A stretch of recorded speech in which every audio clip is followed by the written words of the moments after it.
जय श्री राधे कृष्णा। आप सभी का दिन शुभ हो और भगवान श्री कृष्ण की कृपा आप सभी पर सदा सर्वदा बनी रहे। भागवत कथा में आप सुन रहे हैं स्कंद 10। इसमें आज आप सुनेंगे भगवान का गर्भ प्रवेश और देवताओं द्वारा गर्भ स्तुति और भगवान श्री कृष्ण के प्राकट्य का वर्णन। श्री सुखदेव जी कहते हैं, हे परीक्षित, कंस एक तो स्वयं बड़ा बली था और दूसरे मगध नरेश जरासंध की उसे बहुत बड़ी सहायता प्राप्त की। तीसरे उसके साथी बहुत से दैत्य राजा उसके सहायक थे। इनको साथ लेकर वह यदुवंशियों को नष्ट करने लगा। वे लोग भयभीत होकर कुरु, पंचाल, कैकई आदि देशों में जा बसे। कुछ लोग ऊपर ऊपर से उनके मन के अनुसार काम करते हुए उसकी सेवा में लगे रहे। जब कंस ने एक एक करके देवकी के 6 बालक मार डाले, तब देवकी के 7वें गर्भ में भगवान के अंश स्वरूप श्री शेष जी, जिन्हें अनंत भी कहते हैं, वे पधारे। आनंद स्वरूप शेष जी के गर्भ में आने के कारण देवकी को स्वाभाविक ही हर्ष हुआ, परंतु कंस शायद इसे भी मार डाले, इस भय से उनका शोक भी बढ़ गया। विश्वात्मा भगवान ने देखा कि मुझे ही अपना स्वामी और सर्वस्व मानने वाले यदुवंशी कंस के द्वारा ही सताए जा रहे हैं। तब उन्होंने अपनी योग माया को यह आदेश दिया, देवी कल्याणी, तुम वज्र में जाओ। वह प्रदेश ग्वालों और गौओं से सुशोभित है। वहां नंद बाबा के गोकुल में वसुदेव की पत्नी रोहिणी निवास करती हैं। उनकी और भी पत्नियां कंस से डरकर गुप्त स्थानों में रह रही हैं। इस समय मेरा वह अंश, जिसे शेष कहते हैं, देवकी के उदर में गर्भ रूप से स्थित है। उसे वहां से निकालकर तुम रोहिणी के पेट में रख दो। कल्याणी, अब मैं अपने समस्त ज्ञान, बल आदि अंशों के साथ देवकी का पुत्र बनूंगा और तुम नंद बाबा की पत्नी यशोदा के गर्भ से जन्म लेना। तुम लोगों को मुंह मांगे वरदान देने में समर्थ होगी। मनुष्य, तुम्हें अपनी समस्त अभिलाषाओं को पूर्ण करने वाली जानकर धूप, दीप, नैवेद्य एवं अन्य प्रकार की सामग्रियों से तुम्हारी पूजा करेंगे। पृथ्वी में लोग तुम्हारे लिए बहुत से स्थान बनाएंगे और दुर्गा, भद्रकाली, विजया, वैष्णवी, कन्या, माया, नारायणी, शारदा और अंबिका आदि नामों से पुकारेंगे। देवकी के गर्भ से खींचे जाने के कारण शेष जी को लोग संसार में संकर्षण कहेंगे, लोक रंजन करने के कारण राम कहेंगे और बलवानों में श्रेष्ठ होने के कारण बलभद्र भी कहेंगे। जब भगवान ने इस प्रकार आदेश दिया, तब योग माया ने जो आज्ञा ऐसा कहकर उनकी बात शिरोधार्य की और उनकी परिक्रमा करके वे पृथ्वी लोक में चली आईं और भगवान ने जैसा कहा था वैसा ही किया। जब योग माया ने देवकी का गर्भ ले जाकर रोहिणी के उदर में रख दिया, तब पुरवासी बड़े दुख के साथ आपस में कहने लगे, हाय बेचारी देवकी का यह गर्भ तो नष्ट ही हो गया। उधर देवकी के गर्भ में भगवान विराजमान हो गए थे। उसके मुख पर पवित्र मुस्कान थी और उसके शरीर की कांति से बंदी ग्रह जगमगाने लगा था। जब कंस ने उसे देखा, तब वह मन ही मन कहने लगा, अब की बार मेरे प्राणों के ग्राहक विष्णु ने इसके गर्भ में अवश्य ही प्रवेश किया है, क्योंकि इसके पहले देवकी कभी ऐसी न थी। अब इस विषय में शीघ्र से शीघ्र मुझे क्या करना चाहिए? देवकी को मारना तो ठीक न होगा, क्योंकि वीर पुरुष स्वार्थवश अपने पराक्रम को कलंकित नहीं करते। एक तो यह स्त्री है, दूसरी बहन और तीसरी गर्भवती है। इसको मारने से तो तत्काल ही मेरी कीर्ति, लक्ष्मी और आयु नष्ट हो जाएगी। वह मनुष्य तो जीवित रहने पर भी मरा हुआ ही है, जो अत्यंत क्रूरता का व्यवहार करता है। उसकी मृत्यु के बाद लोग उसे गाली देते हैं। इतना ही नहीं, वह देह अभिमानियों के योग्य घोर नरक में भी अवश्य जाता है। यद्यपि कंस देवकी को मार सकता था, किंतु स्वयं ही वह इस अत्यंत क्रूरता के विचार से निवृत्त हो गया। अब भगवान के प्रति दृढ़ वैर का भाव मन में गांठकर उनके जन्म की प्रतीक्षा करने लगा। वह उठते बैठते, खाते पीते, सोते जागते और चलते फिरते सर्वदा ही श्री कृष्ण के चिंतन में लगा रहता। जहाँ उसकी आंख पड़ती, जहाँ कुछ खड़का होता, वहां उसे श्री कृष्ण दिख जाते। इस प्रकार उसे सारा जगत ही श्री कृष्णमय दिखने लगा। हे परीक्षित, भगवान शंकर और ब्रह्मा जी कंस के कैद खाने में गए। उनके साथ अपने अनुचरों के सहित समस्त देवता और नारद आदि ऋषि भी थे। वे लोग सुमधुर वचनों से सबकी अभिलाषा पूर्ण करने वाले श्री हरि की स्तुति करने लगे। भगवान की स्तुति करने के बाद ब्रह्मा जी और शंकर जी को आगे करके देवगण स्वर्ग में चले गए। श्री शुकदेव जी कहते हैं, हे परीक्षित, अब समस्त शुभ गुणों से युक्त बहुत सुहावना समय आया। रोहिणी नक्षत्र था। आकाश के सभी नक्षत्र, ग्रह और तारे शांत और सौम्य हो रहे थे। दिशाएं स्वच्छ प्रसन्न थीं। निर्मल आकाश में तारे जगमगा रहे थे। पृथ्वी के बड़े बड़े नगर, छोटे छोटे गांव, अहीरों की बस्तियां और हीरे आदि की खानें मंगलमय हो रही थीं। नदियों का जल निर्मल हो गया था। रात्रि के समय भी सरोवरों में कमल खिल रहे थे। ब्राह्मणों के अग्निहोत्र की कभी न बुझने वाली अग्नियां जो कंस के अत्याचार से बुझ गई थीं, वे इस समय अपने आप जल उठीं। संत पुरुष पहले से ही चाहते थे कि असुरों की बढ़ती न होने पाए। अब उनका मन सहसा प्रसन्नता से भर गया। जिस समय भगवान के आविर्भाव का अवसर आया, स्वर्ग में देवताओं की दुंदुभियां अपने आप बज उठीं। किन्नर और गंधर्व मधुर स्वर में गाने लगे तथा सिद्ध और चारण भगवान के मंगलमय गुणों की स्तुति करने लगे। जन्म मृत्यु के चक्र से छुड़ाने वाले जनार्दन के अवतार का समय था निशीथ। चारों ओर अंधकार का साम्राज्य था। उसी समय सबके हृदय में विराजमान भगवान विष्णु देव रूपिणी देवकी के गर्भ से प्रकट हुए।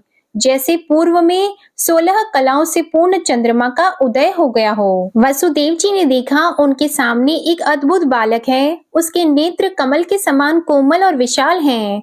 4 सुंदर हाथों में शंख, गदा, चक्र और कमल लिए हुए हैं। वक्ष स्थल पर श्री वत्स का चिन्ह अत्यंत सुंदर सुवर्णमयी रेखा है। गले में कौस्तुभ मणि झिलमिला रही है। वर्षाकालीन मेघ के समान परम सुंदर श्यामल शरीर पर मनोहर पीतांबर फहरा रहा है। इन सब आभूषणों से सुशोभित बालक के अंग अंग से अनोखी छटा छिटक रही है। जब वसुदेव जी ने देखा कि मेरे पुत्र के रूप में तो स्वयं भगवान ही आए हैं, तब पहले तो उन्हें असीम आश्चर्य हुआ, फिर आनंद से उनकी आंखें खिल उठीं। उनका रोम रोम परमानंद में मग्न हो गया। श्री कृष्ण का जन्मोत्सव मनाने की उतावली में उन्होंने उसी समय ब्राह्मणों के लिए 10,000 गायों का संकल्प कर दिया। परीक्षित, भगवान श्री कृष्ण अपनी अंग कांति से सूतिका ग्रह को जगमग कर रहे थे। जब वसुदेव जी को यह निश्चय हो गया कि ये तो परम पुरुष परमात्मा ही है, तब भगवान का प्रभाव जान लेने से उनका सारा भय जाता रहा। अपनी बुद्धि स्थिर करके उन्होंने भगवान के चरणों में अपना सिर झुका दिया और फिर हाथ जोड़कर वे उनकी स्तुति करने लगे।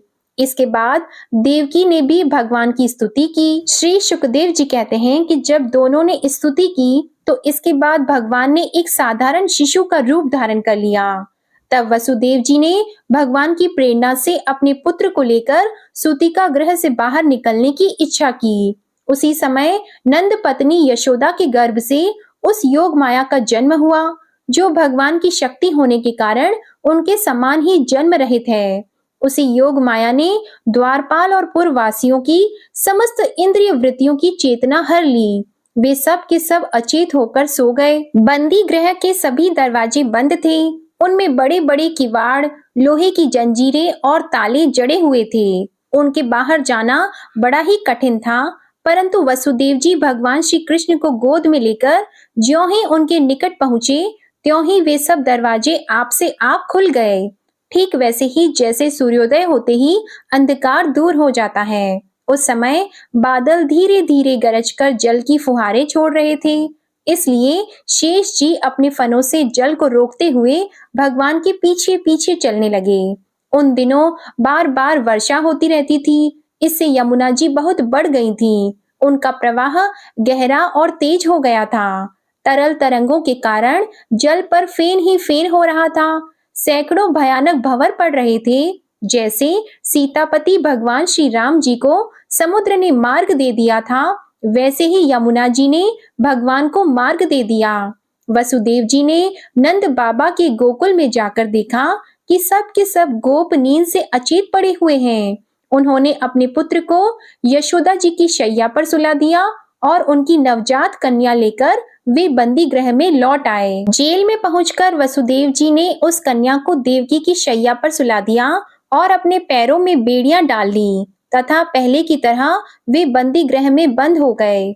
उधर नंद पत्नी यशोदा जी को इतना तो मालूम था कि कोई संतान हुई है, परंतु वे यह न जान सकी कि पुत्र है या पुत्री, क्योंकि एक तो उन्हें बड़ा कष्ट हुआ था और दूसरे योग माया ने उन्हें अचेत कर दिया था। श्री सुखदेव जी कहते हैं, परीक्षित, जब वसुदेव जी लौट आए तब नगर के बाहरी और भीतरी सब दरवाजे अपने आप ही पहले की तरह बंद हो गए। इसके बाद नवजात शिशु के रोने की ध्वनि सुनकर द्वारपालों की नींद टूटी। वे तुरंत भोजराज कंस के पास गए और देवकी को संतान होने की बात कही। कंस तो बड़ी आकुलता और घबराहट के साथ इसी बात की प्रतीक्षा कर रहा था। द्वारपालों की बात सुनते ही वह झटपट पलंग से उठ खड़ा हुआ और बड़ी शीघ्रता से सूतिका गृह की ओर झपटा। इस बार तो मेरे काल का ही जन्म हुआ है, यह सोचकर वह विह्वल हो रहा था और यही कारण है कि उसे इस बात का भी ध्यान न रहा कि उसके बाल बिखरे हुए हैं। रास्ते में कई जगह वह लड़खड़ाकर गिरते गिरते बचा। बंदी गृह में पहुंचने पर सती देवकी ने बड़े दुख और करुणा के साथ अपने भाई कंस से कहा, मेरे हितैषी भाई, यह कन्या तो तुम्हारी पुत्र वधू के समान है, स्त्री जाति की है। तुम्हें स्त्री की हत्या कदापि नहीं करनी चाहिए। भैया, तुमने दैववश मेरे बहुत से अग्नि के समान तेजस्वी बालक मार डाले। अब केवल यही एक कन्या बची है, इसे तो मुझे दे दो। अवश्य ही मैं तुम्हारी छोटी बहन हूँ। मेरे बहुत से बच्चे मर गए हैं, इसलिए मैं अत्यंत दीन हूँ। मेरे प्यारे समर्थ भाई, तुम मुझ मंद भागिनी को यह अंतिम संतान अवश्य दे दो। श्री सुखदेव जी कहते हैं, परीक्षित, कन्या को अपनी गोद में छिपाकर देवकी जी ने अत्यंत दीनता के साथ रोते रोते याचना की, परंतु कंस बड़ा दुष्ट था। उसने देवकी जी को झिड़ककर उनके हाथ से वह कन्या छीन ली। अपनी उस नन्ही सी नवजात भांजी के पैर पकड़कर कंस ने उसे बड़े जोर से एक चट्टान पर दे मारा। स्वार्थ ने उसके हृदय से सौहार्द को समूल उखाड़ फेंका था, परंतु श्री कृष्ण की वह छोटी बहन साधारण कन्या तो थी नहीं, देवी थी। उसके हाथ से छूटकर तुरंत आकाश में चली गई और अपने बड़े बड़े 8 हाथों में आयुध लिए हुए दिख पड़ी। वह दिव्य माला, वस्त्र, चंदन और मणिमय आभूषणों से विभूषित थी। उसके हाथों में धनुष, त्रिशूल, बाण, ढाल, तलवार, शंख, चक्र और गदा, ये 8 आयुध थे। सिद्ध, चारण, गंधर्व, अप्सरा, किन्नर और नागगण बहुत सी भेंट की सामग्री समर्पित करके उसकी स्तुति कर रहे थे। उस समय देवी ने कंस से यह कहा, रे मूर्ख, मुझे मारने से तुझे क्या मिलेगा? तेरे पूर्व जन्म का शत्रु तुझे मारने के लिए किसी स्थान पर पैदा हो चुका है। अब तू व्यर्थ निर्दोष बालकों की हत्या न किया कर।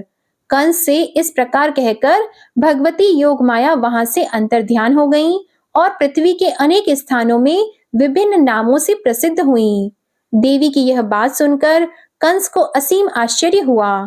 उसने उसी समय देवकी और वसुदेव को कैद से छोड़ दिया और बड़ी नम्रता से उनसे कहा, मेरी प्यारी बहन और बहनोई जी, हाय हाय, मैं बड़ा पापी हूँ। राक्षस जैसे अपने ही बच्चों को मार डालता है, वैसे ही मैंने तुम्हारे बहुत से लड़के मार डाले। इस बात का मुझे बड़ा खेद है। मैं इतना दुष्ट हूँ कि करुणा का तो मुझ में लेश भी नहीं है। मैंने अपने भाई बंधु और हितैषियों तक का त्याग कर दिया। पता नहीं अब मुझे किस नरक में जाना पड़ेगा। वास्तव में तो मैं ब्रह्मघाती के समान जीवित होने पर भी मुर्दा ही हूँ। केवल मनुष्य ही झूठ नहीं बोलते, विधाता भी झूठ बोलते हैं। उसी पर विश्वास करके मैंने अपनी बहन के बच्चे मार डाले। ओह, मैं कितना पापी हूँ। तुम दोनों महात्मा हो, अपने पुत्रों के लिए शोक मत करो, उन्हें तो अपने कर्म का ही फल मिला है। सभी प्राणी प्रारब्ध के अधीन हैं, इसी से सदा सर्वदा एक साथ नहीं रह सकते। जैसे मिट्टी के बने हुए पदार्थ बनते और बिगड़ते रहते हैं, परंतु मिट्टी में कोई अदल बदल नहीं होती, वैसे ही शरीर का तो बनना बिगड़ना होता ही रहता है, परंतु आत्मा पर इसका कोई प्रभाव नहीं पड़ता। मेरी यह दुष्टता तुम दोनों क्षमा करो, क्योंकि तुम बड़े ही साधु स्वभाव और दीनों के रक्षक हो। ऐसा कहकर कंस ने अपनी बहन देवकी और वसुदेव जी के चरण पकड़ लिए। उसकी आंखों से आंसू बह बह कर मुंह तक आ रहे थे। इसके बाद उसने योग माया के वचनों पर विश्वास करके देवकी और वसुदेव को कैद से छोड़ दिया और वह तरह तरह से उनके प्रति अपना प्रेम प्रकट करने लगा। जब देवकी जी ने देखा कि भाई कंस को पश्चाताप हो रहा है, तब उन्होंने उसे क्षमा कर दिया। वे उसके पहले अपराधों को भूल गईं और वसुदेव जी ने हंसकर कंस से कहा, मनस्वी कंस, आप जो कहते हैं वह ठीक वैसा ही है। इसके बाद जब वसुदेव जी और देवकी ने उसे क्षमा कर दिया, तो कंस उनसे अनुमति लेकर अपने महल में चला गया। वह रात्रि बीत जाने पर कंस ने अपने मंत्रियों को बुलाया और योग माया ने जो कुछ कहा था वह सब उन्हें कह सुनाया। कंस के मंत्री पूर्णतया नीति निपुण नहीं थे। दैत्य होने के कारण स्वभाव से ही वे देवताओं के प्रति शत्रुता का भाव रखते थे। अपने स्वामी कंस की बात सुनकर वे देवताओं पर और भी चिढ़ गए और कंस से कहने लगे, भोजराज, यदि ऐसी बात है तो हम आज ही बड़े बड़े नगरों में, छोटे छोटे गांवों में, अहीरों की बस्तियों में और दूसरे स्थानों में जितने बच्चे हुए हैं, वे चाहे 10 दिन से अधिक के हों या कम के, सबको आज ही मार डालेंगे। भोजराज, हम लोग वेदवादी ब्राह्मण, तपस्वी, याज्ञिक और यज्ञ के लिए घी आदि हविष्य पदार्थ देने वाली गायों का पूर्ण रूप से नाश कर डालेंगे। ब्राह्मण, गौ, वेद, तपस्या, सत्य और यज्ञ विष्णु के शरीर हैं। यह विष्णु ही सारे देवताओं का स्वामी और असुरों का प्रधान द्वेषी है। उसको मार डालने का उपाय यह है कि ऋषियों को मार डाला जाए। श्री शुकदेव जी कहते हैं कि हे परीक्षित, एक तो कंस की बुद्धि स्वयं ही बिगड़ी हुई थी, फिर उसे मंत्री ऐसे मिले थे जो उससे भी बढ़कर दुष्ट थे। इस प्रकार उनसे सलाह करके काल के फंदे में फंसे हुए असुर कंस ने यही ठीक समझा कि ब्राह्मणों को ही मार डाला जाए। उसने हिंसा प्रेमी राक्षसों को संत पुरुषों की हिंसा करने का आदेश दे दिया। वे इच्छा अनुसार रूप धारण कर सकते थे। जब वे इधर उधर चले गए, तब कंस ने अपने महल में प्रवेश किया। उन असुरों की प्रकृति थी रजोगुणी। तमोगुण के कारण उनका चित्त उचित और अनुचित के विवेक से रहित हो गया था। उनके सिर पर मौत नाच रही थी। यही कारण है कि उन्होंने संतों से द्वेष किया।